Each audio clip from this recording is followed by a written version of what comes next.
ಚಿಂದಿ ಉಡಾಯಿಸೋ ಖಾರ ಬಣ್ಣ ರುಚಿಯನ್ನು ನೀಡುತ್ತದೆ. ಮೆಣಸಿನ ಪುಡಿ ಚಿಂದಿ ಉಡಾಯಿಸೋ ಖಾರ ಬಣ್ಣ ರುಚಿ. ಬೆಂಗಳೂರಿನಲ್ಲಿ ಆಟೋ ಚಾಲಕರಿಗೆ ಶಾಕ್ ನೀಡಿದ್ದಾರೆ ಆರ್ಟಿಒ ಅಧಿಕಾರಿಗಳು. ಕಾನೂನು ಉಲ್ಲಂಘನೆ ಮಾಡಿದ್ದಂಥ 15 ಆಟೋಗಳು ಸೀಸ್ ಆಗಿದ್ದಾವೆ. ದುಪ್ಪಟ್ಟು ದರ ವಸೂಲಿ ಬಗ್ಗೆ ದೂರುಗಳು ಬಂದಿರುವಂಥ ಹಿನ್ನೆಲೆ ದುಪ್ಪಟ್ಟು ದರ ವಸೂಲಿ ಮಾಡಲಾಗ್ತಾ ಇದೆ ಅಂತ ಹೇಳಿ ದೂರುಗಳು ಬಂದ ಕಾರಣಕ್ಕಾಗಿ ಆರ್ಟಿಒ ಕಾರ್ಯಾಚರಣೆ ನಡೆಸಿದೆ. ಸಾರಿಗೆ ಸಚಿವ ರಾಮಲಿಂಗಾರೆಡ್ಡಿ ಸೂಚನೆ ಮೇರೆಗೆ ಕ್ರಮ ತೆಗೆದುಕೊಳ್ಳಲಾಗಿದೆ. ಕಾನೂನು ಉಲ್ಲಂಘಿಸುವವರ ವಿರುದ್ಧ ಕ್ರಮಕ್ಕೆ ಸೂಚನೆ ಕೊಟ್ಟಿದ್ದರು ರಾಮಲಿಂಗಾರೆಡ್ಡಿ.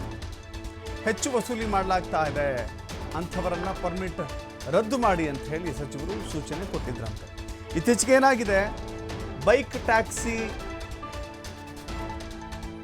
ನಿಷೇಧವಾದ ಬಳಿಕ ಅಂದರೆ ಬೈಕ್ ಟ್ಯಾಕ್ಸಿಗೆ ಅವಕಾಶ ಇಲ್ಲ ಈಗ. ಓಲಾ, ಊಬರ್ ಅಥವಾ ರ್ಯಾಪಿಡೋ ಈ ರೀತಿ ಬೈಕ್ಗಳಲ್ಲಿ ಟ್ಯಾಕ್ಸಿಗಳನ್ನು ಮಾಡಿಕೊಳ್ಳೋದು ಅವಕಾಶ ಇಲ್ಲ ಈಗ. ಜನ ಬೈಕ್ ಟ್ಯಾಕ್ಸಿಯ ಬದಲಾಗಿ ಆಟೋಗಳಲ್ಲೇ ಓಡಾಡಬೇಕಾದಂಥ ಅನಿವಾರ್ಯತೆ ಬಂದಿದೆ. ಸೊ ಹೀಗಾಗಿ ಈ ಅನಿವಾರ್ಯತೆಯನ್ನು ದುಡ್ಡು ಮಾಡಿಕೊಳ್ಳಲಿಕ್ಕೆ ಬಳಸ್ತಾ ಇದ್ದರು ಆಟೋದವರು. ಆಟೋ ಚಾಲಕರು ಹೇಗೋ ನಮ್ಮ ಆಟೋಗಳಲ್ಲೇ ಬರಬೇಕಲ್ಲ, ಇನ್ನೇನು ಬೈಕಲ್ಲಿ ಇಲ್ವಲ್ಲ ಈಗ ಅವಕಾಶ, ನಮ್ಮಲ್ಲೇ ಕೂರಬೇಕಲ್ಲ ಅಂತ ಹೇಳಿ ಹೆಚ್ಚು ವಸೂಲಿ ಮಾಡಲಿಕ್ಕೆ ಮುಂದಾಗಿದ್ದರು. ಈ ಕಾರಣದಿಂದಾಗಿ ಇದು ಸಾರ್ವಜನಿಕರಿಗೆ ಕಿರಿಕಿರಿಯಾಗಿತ್ತು. ಜೊತೆಗೆ ಹೆಚ್ಚು ವಸೂಲಿ ಆಗ್ತಾ ಇದೆ, ಇದು ಸರಿಯಲ್ಲ ಅಂತ ಹೇಳಿ ಸಚಿವರ ಗಮನಕ್ಕೂ ಕೂಡ ತರಲಾಗಿತ್ತು. ಸಚಿವರು ಒಂದು ನಿರ್ದೇಶನ ಕೊಟ್ಟಿದ್ದರು. ಯಾವ ಆಟೋಗಳಲ್ಲಿ ಹೆಚ್ಚು ವಸೂಲಿ ಮಾಡ್ತಾರೋ ಅಂಥ ಆಟೋಗಳಿಗೆ ಕಡಿವಾಣ ಹಾಕಿ ಪರ್ಮಿಟೇ ಸೀಸ್ ಮಾಡಿ ಅಂತ ಹೇಳಿದರು.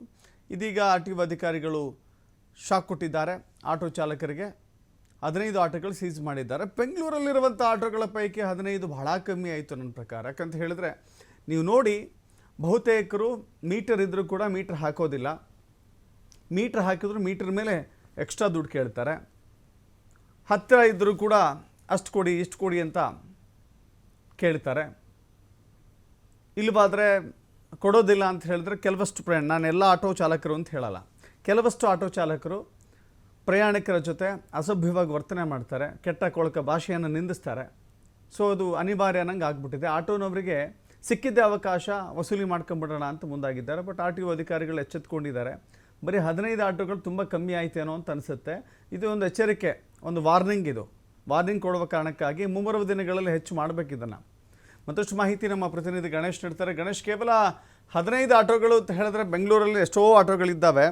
ಯಾಕೆಂದರೆ ಈಗ ಬೈಕ್ ಟ್ಯಾಕ್ಸಿ ಇಲ್ಲ, ಅನಿವಾರ್ಯ ಆಟೋಗಳ ಬಳಕೆ ಮಾಡಲೇಬೇಕು. ಆ ಕಾರಣಕ್ಕಾಗಿ ವಸೂಲಿ ಜಾಸ್ತಿ ಆಗ್ತಾ ಇದೆ. ಇದಕ್ಕೆ ಕಡಿವಾಣ ಹಾಕೋ ನಿಟ್ಟಿನಲ್ಲಿ ಕ್ರಮ ಆರಂಭ ಆಗಿದೆ. ಬಟ್ ಇದು ಸಾಲದು ಅಂತ. ಖಂಡಿತವಾಗ್ಲೂ ದಶರಥ್, ಇದು ಇಡೀ ಬೆಂಗಳೂರು ವ್ಯಾಪ್ತಿಯಲ್ಲಿ ಹಬ್ಬಿರುವಂತದ್ದು. ಲಕ್ಷಾಂತರ ಜನ ನಿತ್ಯ ಓಡಾಡ್ತಾರೆ. ಅದರಲ್ಲೂ ಕೂಡ ತುರ್ತು ಪರಿಸ್ಥಿತಿಯಲ್ಲಿ ಕೆಲವೇ ದೂರಗಳ ಸಮೀಪದಲ್ಲಿ ಏನಾದ್ರು ಪ್ರಯಾಣ ಮಾಡಬೇಕು, ಕೆಲಸಗಳು ಹೋಗ್ಬೇಕಂದ್ರೆ ಆಟೋ ಅನಿವಾರ್ಯ ಆಗುತ್ತೆ ಪ್ರಯಾಣಿಕರಿಗೆ.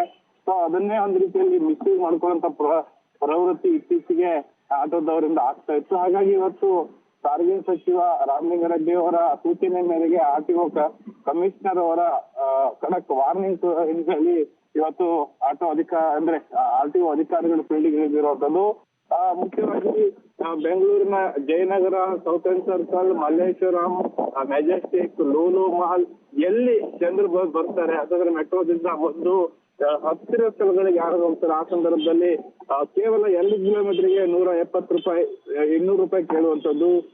ಕೇವಲ 5 ಕಿಲೋಮೀಟರ್ಗೆ 350-400 ರೂಪಾಯಿ ಕೇಳುವಂತಹ ಒಂದಿಷ್ಟು ಕೆಲಸಗಳಾಗ್ತಾ ಇತ್ತು. ನೇರವಾಗಿ ಸಂಚಾರಿ ಪೊಲೀಸರು ಹಾಗೆ ಆರ್ಟಿಒ ಅಧಿಕಾರಿಗಳು ಮಫ್ತಿಯಲ್ಲಿ ಬಂದು ಅವರನ್ನ ಹಿಡಿಯುವಂಥದ್ದು, ಅವರಿಗೆ ದಂಡವನ್ನು ಹಾಕುವಂತಹ ಪ್ರಕ್ರಿಯೆಗಳು ಈಗ ಆಗ್ತಾ ಇರುವಂತದ್ದು. ಈ ಸರ್ಕಾರದೊಂದು ಏನಂತಂದ್ರೆ ಸಾಮಾಜಿಕವಾಗಿ ಹೆಚ್ಚಿರುವಂತದ್ದು, ಪ್ರಯಾಣಿಕರಿಗೆ ಆಗ್ತಾ ಇರುವಂತಹ ಮೋಸವನ್ನು ತಡೆಗಟ್ಟಲಿಕ್ಕೆ ಇದು ಯಾವಾಗಲೂ ಕೂಡ ಆಗ್ಬೇಕು ಅನ್ನೋಂತ ಆಗ್ರಹ ಕೆಲವೊಂದು ಪ್ರಯಾಣಿಕರಿಂದಲೂ ಕೂಡ ಕೇಳಿಬಂತು. ನಿಯಮಿತವಾಗಿ ಮೀಟರ್ ಹಾಕಿರ್ತಾರೆ. ಆ ಮೀಟರ್ ತಕ್ಕನಾದಂತಹ ಹಣವನ್ನ ಕೇಳಿದ್ರೆ ಆದ್ರೆ 3 ಪಟ್ಟು 4 ಪಟ್ಟು ದುಡ್ಡನ್ನ ಕೇಳುವಂತದ್ದು ಒಂದ್ ರೀತಿಯಲ್ಲಿ ಸುಲಿಗೆ ಆಗುತ್ತೆ ಅನ್ನುವಂತಹ ಅಭಿಪ್ರಾಯಗಳ ಪ್ರಯಾಣಿಕರಿಂದ.